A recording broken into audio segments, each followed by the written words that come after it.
Hello, now we're going to cover the last section of Chapter 8 for our quiz number 2.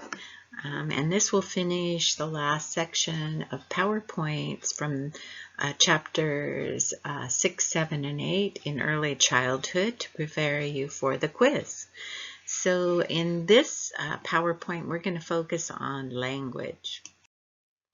So we're going to start out with Vygotsky, and I know we finished Vygotsky when we were doing the cognitive part, but I wanted to review Vygotsky's ideas with you because his theory is not just about cognition, it's also about the social, cultural aspect of cognitive development.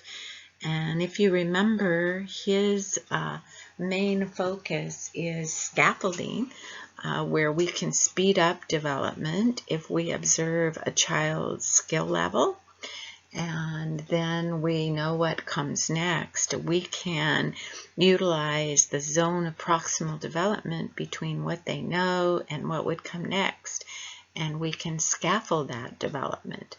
And that's part of the social aspect of cognitive development that he's talking about with sociocultural.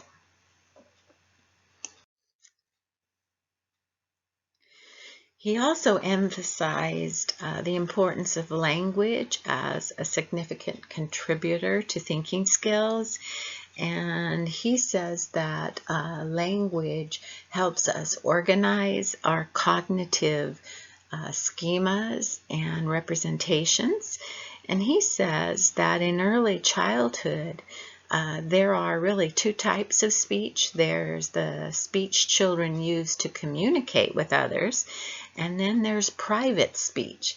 And really what private speech is a child voicing or articulating everything they think, and they use that to guide their own attention, to plan their own actions, and to inhibit their inappropriate actions.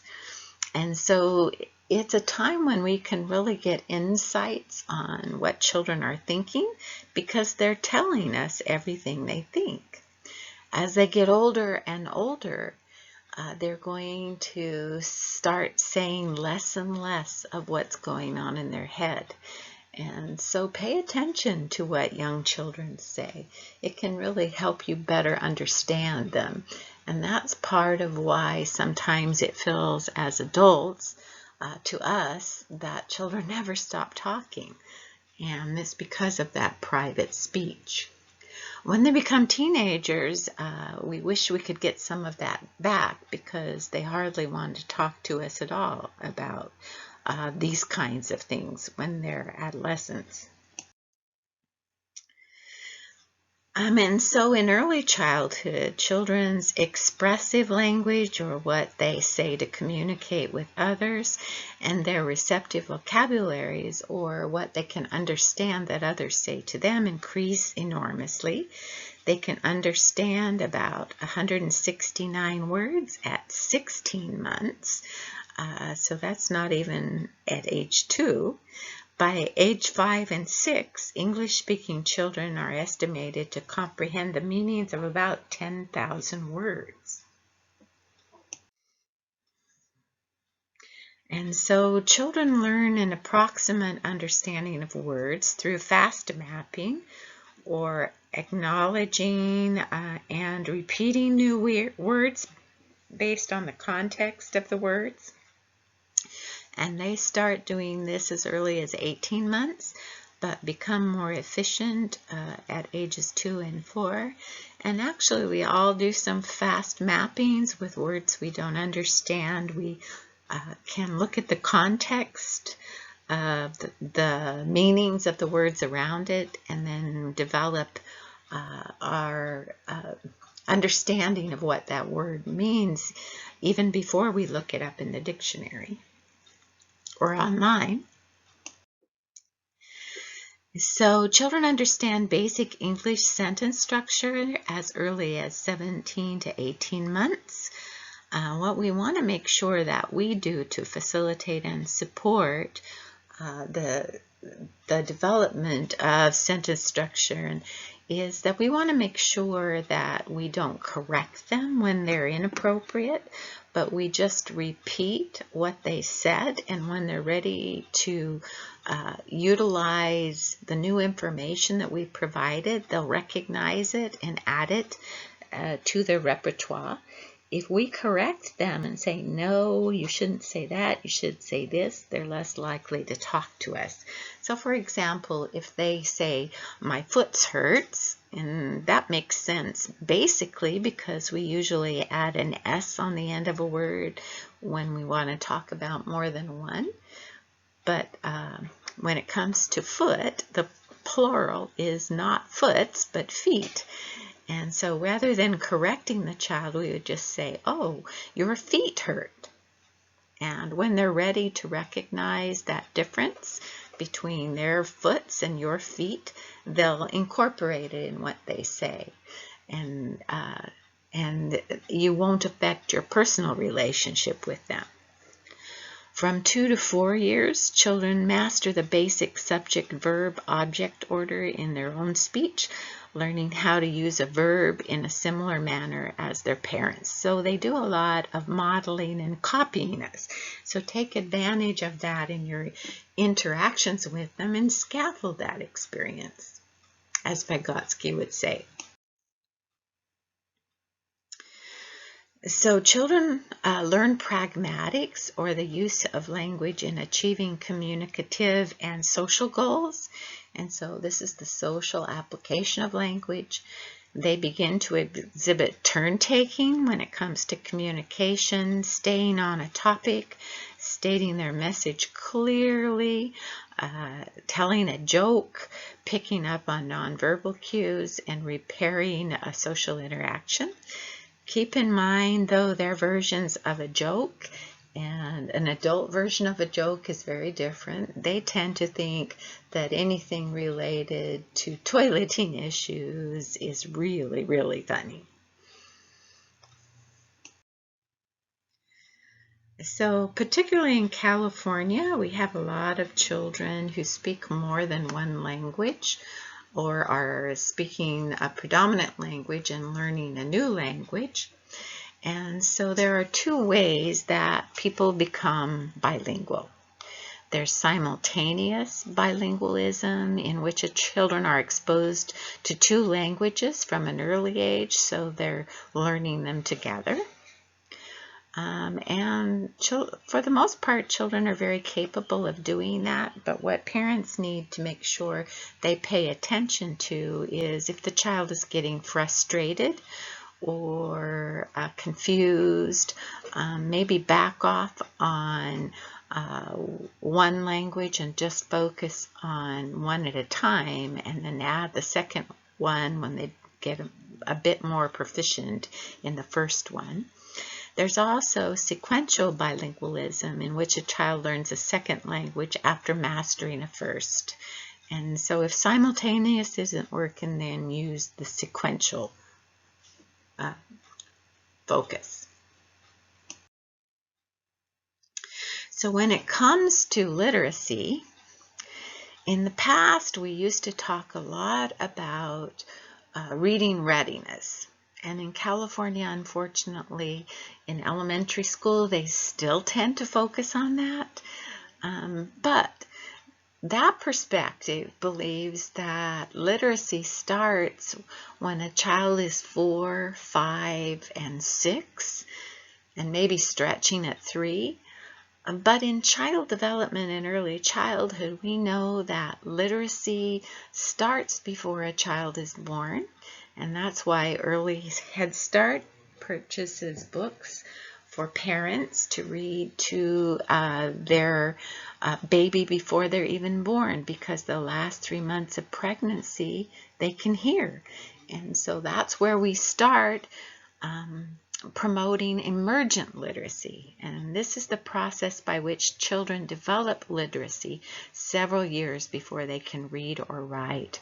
And literacy is not just about the print related aspect of it and recognizing alphabet letters, but it's also the oral language part of it. or understanding or recognizing the patterns of written speech versus spoken speech. And reading books can make them more aware of those kinds of things. An important print-related skill is phonological awareness, and this is related to the first rule system of language that we talked about. And this is the ability to analyze the sounds of components of spoken words. And so when it comes to recognizing alphabet letters and words, it's important to focus on the most important word to children, and that's their name. And that should be the context of where we begin with the written and the phonological awareness aspect of literacy. Also, words that they see often in the environment around them, like the stop signs on the road, or their favorite restaurant, if it's McDonald's or Wendy's, and maybe their favorite store or the store they go to every week. They may recognize Walmart.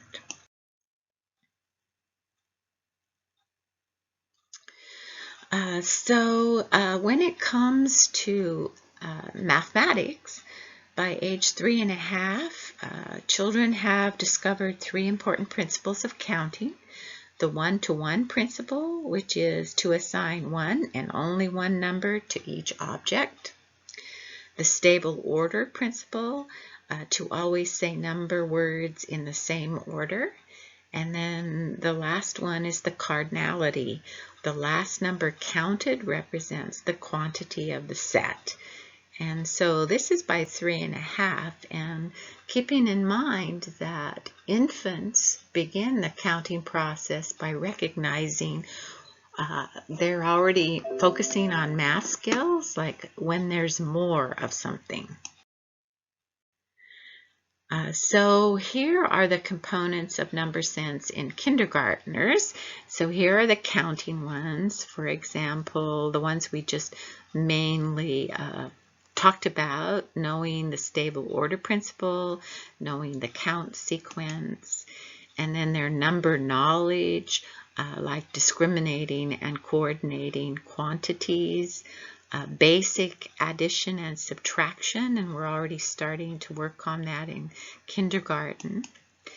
Being able to approximate or estimate set sizes, and then copying number patterns and extending number patterns. So these are things that maybe a typical kindergartner at the end of kindergarten would know.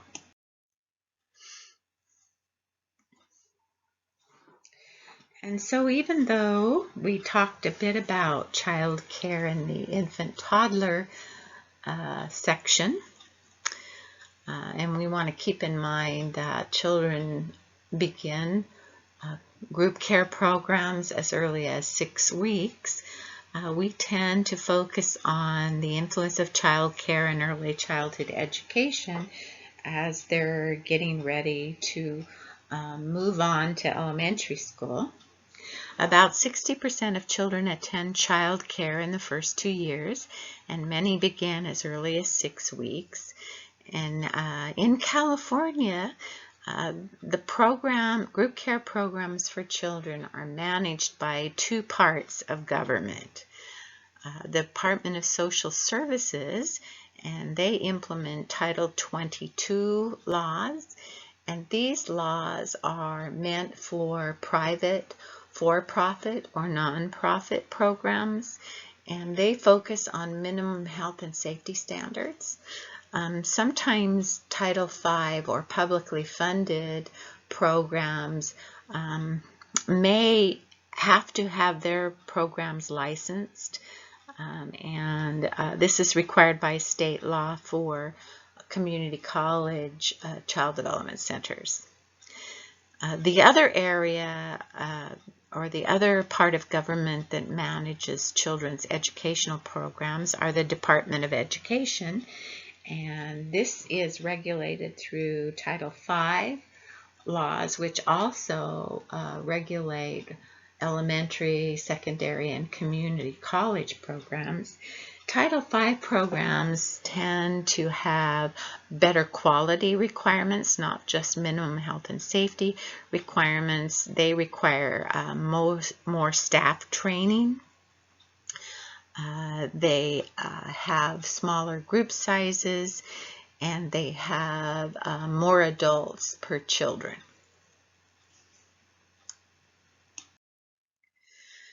So in 1965, the federal government recognized the value of quality group care programs when they established Head Start. And Head Start was designed to prepare children who don't have the same kind of resources that other children have to get them ready for school. And so Head Start, in order to qualify for Head Start, a family needs to have a certain income level. Head Start preschool experiences appear to have small but significant benefits for vocabulary, emergent literacy, and numeracy, and another advantage, or mathematics.